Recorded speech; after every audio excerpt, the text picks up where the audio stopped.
Okay, this is June 29th, 2024. I'm with John Jeckovich.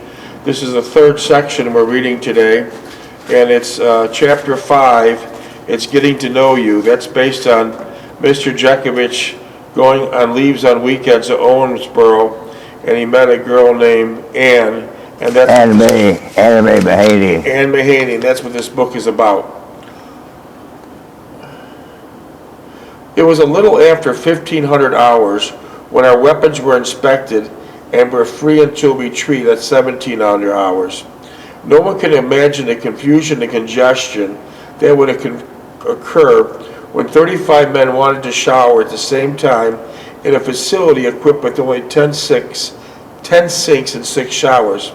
I usually waited until the crowd dispersed somewhat, hoping that the hot water would not give out and that the place would not be in shambles with disregarded soap, shaving equipment, towels, clothing, and anything else they could toss away in complete abandonment. After retreat to chow, I was resting in my bunk from 2 arduous days and wondering if I could squeeze out another weekend pass. It was rumored that Sergeant Whalen was on his way to company business. How was Sergeant Whalen? He's gone. Oh, but how was he, Sergeant Whalen? Well, he never seen him. He didn't go on any maneuvers or nothing. He's too old. And that T5 Eckert was on the emergency furlough. My chances of getting another pass were better all the time. Also, what made my prospects even brighter was that Sergeant Flood was in charge of the quarters for the weekend. Now, if he did not get caught in any detail for the weekend, my chances looked pretty good. With a thought in mind, I suddenly realized that I had to get out of the company area, especially the barracks. Yeah, you hang around the barracks, they sick you. They say hanging around, they put you to work, right? Yeah. Even though you got a pass. It was the Army's practice to pick up stragglers lying around the barracks, day room, or company area and give them various kinds of detail and weekend duty. I slipped out the back door of the barracks and headed around the 2nd Platoon barracks, the farthest from the orderly room, and then toward the PX. It was the unwritten law of the Army that the PX and the church were neutral territory and you could not get nabbed for a detail in either place. As I entered the PX, I heard the boisterous voice of Smith arguing with Spotsta and someone from the 3rd Platoon. I tried to find a spot away from the commotion, but unfortunately Smith spotted me and came over to my table. He sat down and commented to talk about Betsy and Elaine. I sat there and smiled at the opportune moment whenever he mentioned Elaine, not wishing to antagonize him further than he was now.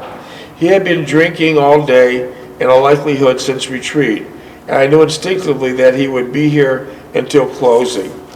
He kept mentioning that we should go in town this weekend, find us a couple girls, and have a good time. That's Smith, huh? Yeah.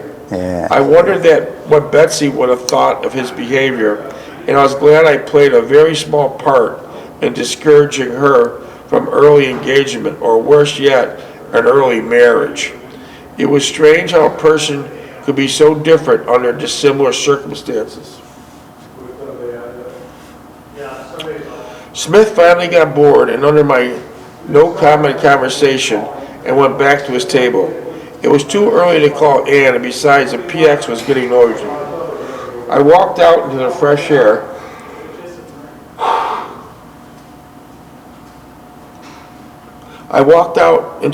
air. Being careful to avoid the main thoroughfares where the detail snatchers are cruising. This is for Rhino 236. What's he doing with that? I don't know. So you had to stay out of the way so people didn't.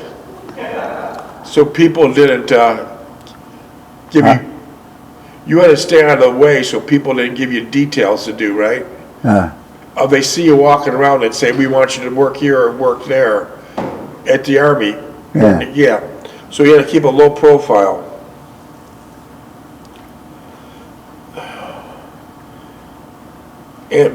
I was being careful to avoid the main thoroughfares where the detail snatchers were cruising. Details of that. Detail snatchers were cruising. Yeah. He put it quite well. Smith finally got bored and no comment conversation. I slipped into the Post Theater, which was almost full, and got a seat in the back. War movies never impressed me much, and they were so unreal and overdramatic. Yeah, he's hiding in there. Huh? He's hiding in the theater, yeah. Yeah. At 21:30 hours. At 21:30 hours, I left the theater and went back to the PX to call in. Luckily, the phones in the PX were in the PX proper, but it was a separate annex which was relatively quiet and reasonably private. Ann answered the phone on the third ring, and I was thrilled to hear her voice. She had been waiting for my call every day and naturally understood when I told her that this was the first chance I had to call her. I told her about the possibility of getting another weekend pass, and she became excited at the prospect of seeing me once again. I then asked her if she had any plans for this weekend, as I occupied most of her last 2 weekends. She instantly said that was absurd, and she looked forward to seeing me again. She reiterated that she had done nothing all week but school and work, and even had to see Mara all week except during school and in times at work. She again mentioned that she missed me terribly and that it was lonesome without me being with her.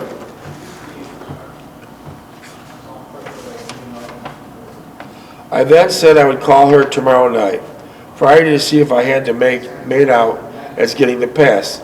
She understood and sounded excited about seeing me again. We talked for a while. When I finally said good night, I missed you, she replied, good night, I love you. I felt disturbed that I had not said the same thing. I felt like a jerk. The next day was a comparatively easy day, and among midday, I went to the orderly room to put in for a weekend pass. Sure enough, Sergeant Flood was CQ, and I felt relieved. He smiled and asked me what brought me into the orderly room. I told him I wanted to sign up for a weekend pass and replied, that's impossible, as I was scheduled for guard duty this weekend. A look of despair showed my face, and the only thing I could think of was, shit.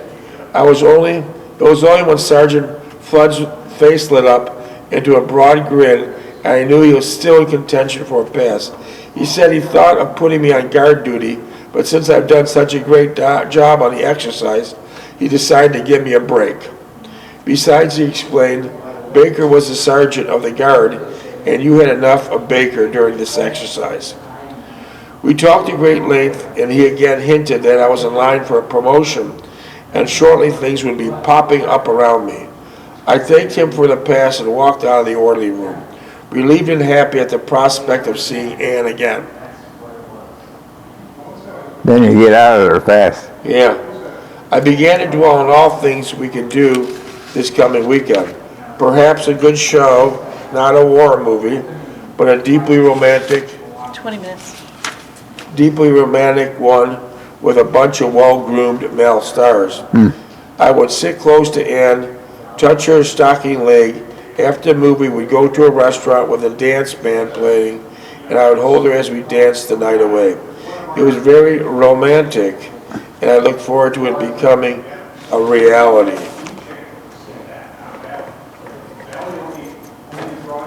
That night, after we GI'd the barracks in preparation for the Saturday morning inspection, I called Ann and informed her of the good news.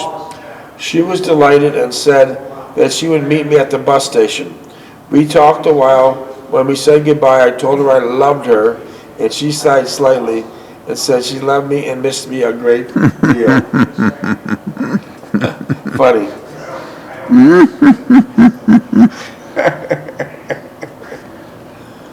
My only worry I thought was Smith. Since I promised him I'd go to Evansville this weekend, I was hoping that he had forgotten. By Smith. Yeah. Yeah, I'd hang out with that damn Smith at all. He's wild. That guy was wild. But what I would soon find out as I was approaching me, I saw him approaching me when I left the phone booth. He told me right out that he could not go on past Evansville this weekend as he got into a fight the other night and the MPs were called. The end result, as far as he was concerned, was that the company punishment restricted the company area for a month, a high price to pay for unwise merriment. I felt bad for Smith, but great relieved I did not have to find some outlandish or ludicrous excuse why I could not go with him. I decided then I should start to taper off my relationship with Smith, as I did not condone most of his behavior, nor did I especially like the people he associated with in camp. He sought my friendship only when it suited his interest and when he wanted to impress Betsy and use me as a bearer of his good tidings. Interject for a second. Smith wrote this book. Remember? Smith's grandson wrote that book. Smith wrote this book, and he writes about you wanting you to go to Evansville with him. Now who's this? Smith, the guy you're talking about. Smith, yeah. The guy you said drinks. Huh? Can I read some of the things they said about him? Yeah. Okay, we're reading about Smith. And Smith, you said he's basically raising hell, right? Yeah. It said, I don't want to go with on him. this whole thing. okay, you ready? What? This is what Smith looks like. Yeah. Okay, and that's, Well, he's older now. yeah, but that's what, He's 19 years old then. you're writing about how he's raising hell, he's cheating on his fiancée, and you didn't want to associate with him. Yeah. This book here makes him out to be a hero. Oh, yeah. He said you can't put it down. Yeah, okay, now let me read you one paragraph about Smith, okay? Yeah. I came back to Owensboro the next weekend when I had a pass. We just walked around town. I looked at and sat in Riverside Park and watched the Army guys and girls, people moving around, also the boats on the Ohio River Saturday night. The next day was Sunday, and we went to another park in Owensboro, and I told her I did not think I'd be in Camp Breckenridge much longer. This is Smith talking. I asked her if she would wait for me to come back, and she said yes. We thought about getting married before. That's Betsy. You were? I was? This is Smith. I'm running. Oh, Smith, yeah. This yeah. is Smith's words. Let me keep reading. This is Smith, the guy you said was a drunk. Yeah. He's making himself sound really good here. I talked to her, and I did not think I'd be back in Camp Breckenridge much longer. He's telling Betsy this. Smith is telling Betsy this. I asked her if she would wait for me to come back. Well, she said yes. We thought about getting married before, but I decided that it'd be better if we waited in case I was not able to come back and would not be good for her. Then I got one more pass. You're listening to this? Then I got one more pass to see my Miss America 1943. Yeah. That's Betsy. And one of my good old friends went with me. His name was John Jeckovich. Yeah. And Anna Laura had a girlfriend named Charlie, and we decided bicycling for two. Her girlfriend's name what? Anna Laura? Anna Laura. He thought your girlfriend was named Anna Laura. Nah. I He's probably drunk. let Anna Laura sit on the front and me on the back. I let her guide. Sometimes I'd quit pumping. I must have been around the last September or the 1st October. Well, it came Sunday afternoon and had a wonderful day, but now came time I had to catch the bus to camp. I went inside the door of the street. There was 15 or 20 steps to her apartment. I kissed her and hugged her. This is Smith. I kissed her and hugged her again. We had an awful time saying goodbye, not knowing for sure we'd ever see each other again. We had a hard time, but I had to go. For me, it was really a long way back to camp. He ended up marrying that other girl. See, that's Smith, Yeah. and he mentioned you right here that you went with him to On one trip. Owensboro. Yeah. Wasn't that interesting? That's what Smith looks like now. Yeah. You can't put it down, huh? 75th Infantry. It's a Yeah. true story you can't put down. Yeah. He's a wild card. Pictures of my father. I love a picture of my Not in that book. It's a different book. So you're saying one thing about Smith, and Smith is painting himself to be a hero. Oh, yeah. He was a screw up in camp, too.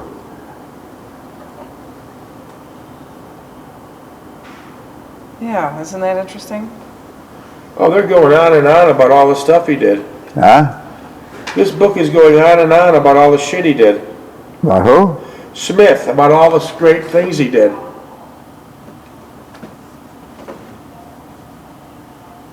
Well, he survived, and that was good.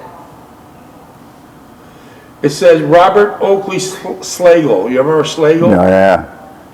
We're both in the 75th Infantry. Even more remarkable, they were in the 291st Regiment, 2nd Battalion. In fact, they were in the same H company my grandfather was, the 1st platoon. Henry was in the 2nd platoon. They were both machine gunners and fought in the Battle of the Bulge. Yeah.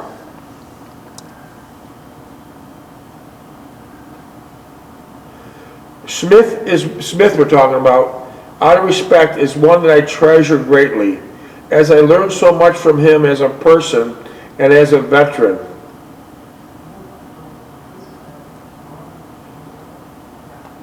Smith, his memory is just unbelievable. He's like a walking and talking history book, Smith. Yeah. So it sounds like a lot of BS compared to what you said.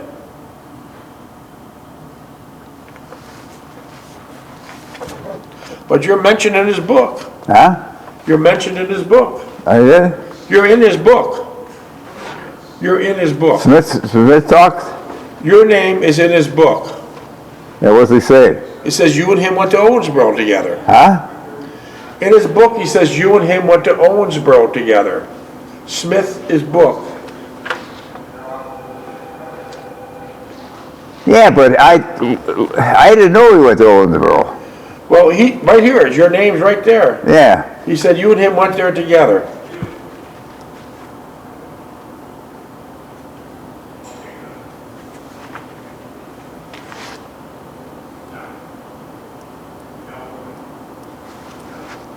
Amazing, huh? Yeah.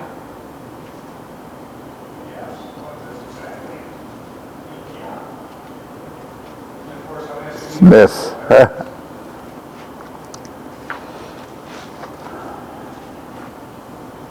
Well, that's interesting, isn't it? Just a minute. That- 11 minutes.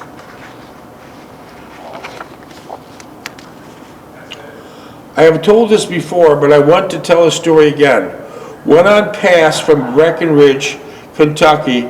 Several of my friends in a truck full of soldiers went to Owensboro, Kentucky bowling. It was upstairs. I think there were 10 lit alleys, all full. We got to the alley putting on our shoes to bowl, and I think there was 3 girls that came about the same time. They said, "You have taken our alley," and asked if we could bowl with us. Guess what we said? That's right, of course you can bowl with us. We put our names down. I kept keeping score, and one of these girls came down and sat by me and told me the score to put down. I seen the sheet, and her name was Anna Laura Conley. We talked, and I knew this very night the Lord put me here, and she was going to be my wife. This is what Smith is saying.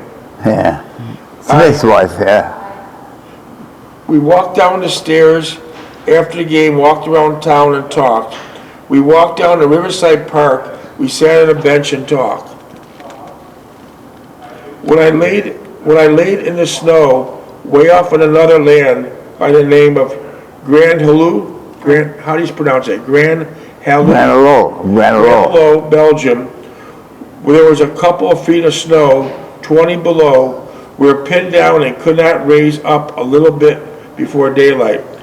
We were supposed to take over to Andres Forest, but pinned down.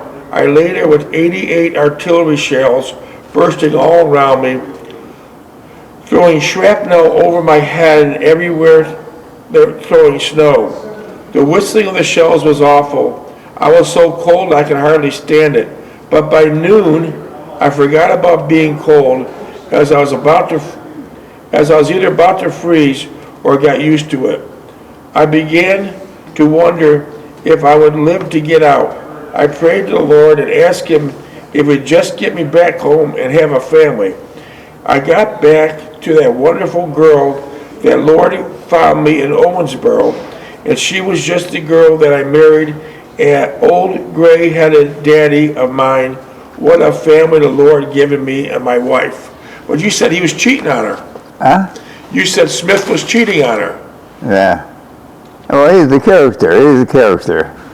You put that book. Well, this is a nice story, though, because he made it and survived like Dad Yeah. did. So, Yeah. and we're very happy about that.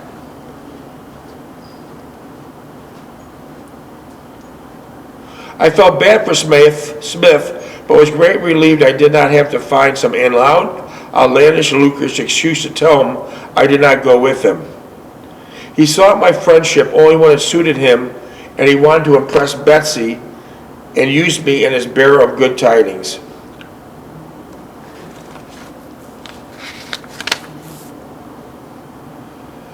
I settled back in a 1-hour trip to Owensboro. It was about happening between Annie and I.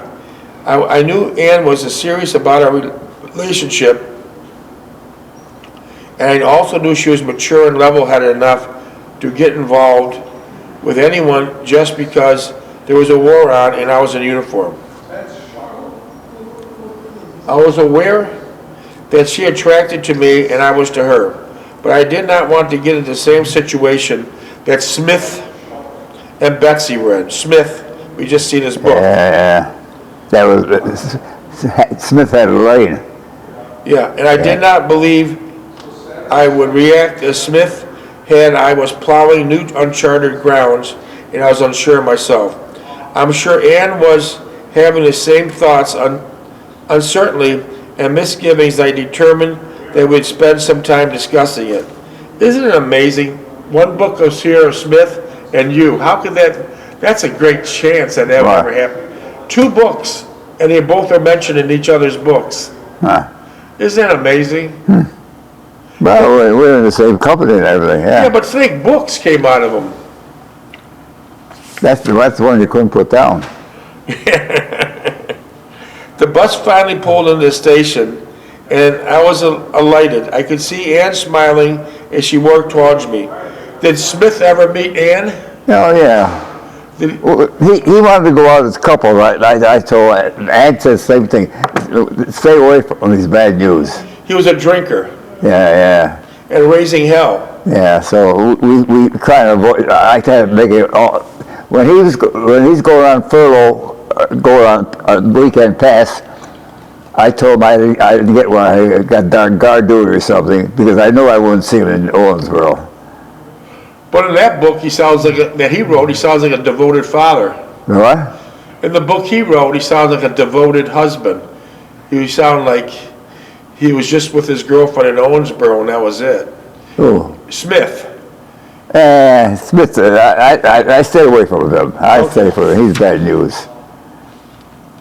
I do not think anything else of the warmth of her embrace and her closeness of her body to mine. The thought quickly flashed to my senses. Yes, I was in love with her and proud of it. I held her hand as we walked to the car, and all the gazing intently, her and hanging on to every word. First of all, she said, let's get settled at Weatherbury's. As we drove, I sat closely beside her, savoring her fragrance of her sensuous perfume. At the moment, all my thoughts and misgivings I had previously harbored suddenly were no longer critical or of importance. What was important was sitting next to me in all her beauty and grandeur. We checked into the cozy room I had previously had, and surprisingly Ann accompanied me in the room, and she looked about the room approvingly. I pondered her new development. She looked radiant as well as inviting, and she sat in a large rocker, gently starting to rock, while at the same time swaying one of her crossed legs. I sat on the floor next to her and looked upon her with great admiration. I reached my hand and put her on the leg. "Let's go." She got up the rocker and headed to the door. "Wait a minute," I explained. I reached my overnight bag and retrieved a package. As she returned to the center of the room, I handed it to her. She was surprised, opened the package and took inside and beamed delightfully. She quickly reached my side, kissed me on the cheek and said thank you. It was 3 pairs of nylon stockings. I bought the PX and I was pleased and happy to give her something. "How did you know my size?" she asked, fingering the nylons, holding them up to the light. I remarked that she gave me her size the last 3 times we were together. I then remarked almost cryptically, "You know, those nylons give me special privilege, and now that I can touch your legs without your permission." She smiled and took my hand and headed out the door. "Are you hungry?" Ann asked as we walked to the car. I said with some certainty that I was. I had not eaten since breakfast, and now it was late afternoon. "I'll treat you," blurted out, and I quickly remarked that I would not think of it. But I thought about it as we walked to the car. Money was getting tight. I was living high off the hog, so to speak, on a private first-class pay of $55 per month. $55 per month. And a $25 allotment I was sending home. Yeah. I did not leave much for entertainment. Several minutes later, we arrived at Shirley's Townhouse Restaurant, which was the south on 3rd Street. As I followed Ann to the table, I could not help admiring her figure.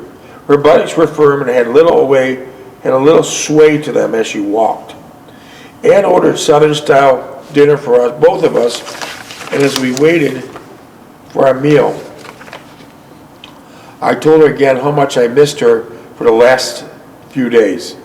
I also said I had a different time the first few days of our last meeting. She asked and said, rather coyly, that I had other things on my mind. She knew I was referring to her. She shuffled a bit in her seat, rearranged her crossed legs, pulled her skirt up higher to my delight and enchantment. I asked her how schoolwork was going, and she remarked that she was too having a difficult time concentrating on her studies. We both smiled, and I remarked that she had better hang on to a 3.7 average no matter what. I relished looking at her, and she held her head in a funny way she had at staring at me. She was saying something of a serious nature. She was constantly moving her body in a short, concerted fashion, which was almost sensuous in nature. When I was digressing on her beauty of her body, Ann said something strange and quite enlightening. "I noticed that you don't like to talk much about yourself." As after she hesitated for a second stated, "My mother remarked the same trait in a short time you both talked to each other. She said that you weren't shy, but you have tendencies to pick your words out carefully when talking about yourself, which wasn't too often." I knew Ann was saying was true before I could answer her remark. She concluded by saying, "You're hesitant about some things, but entirely resolute regarding other matters." Having lost my sense of concentration, I became immersed in her observation of me, and the only defense I could afford was to shrug my shoulders painlessly and concentrate on my meal. She immediately responded, "See what I mean?" and dropped the subject. The meal was great, and it was all more enjoyable with Ann sitting across from me. After the meal, she sat and talked, and she excused herself to go freshen up, as was her custom. When she returned, she talked as the waitress passed our table. I asked her for a check. Minutes? 17 seconds. She smiled and said she had taken care of it. As I looked at Ann, she turned away as if distracted by something going on at the next table. Pen?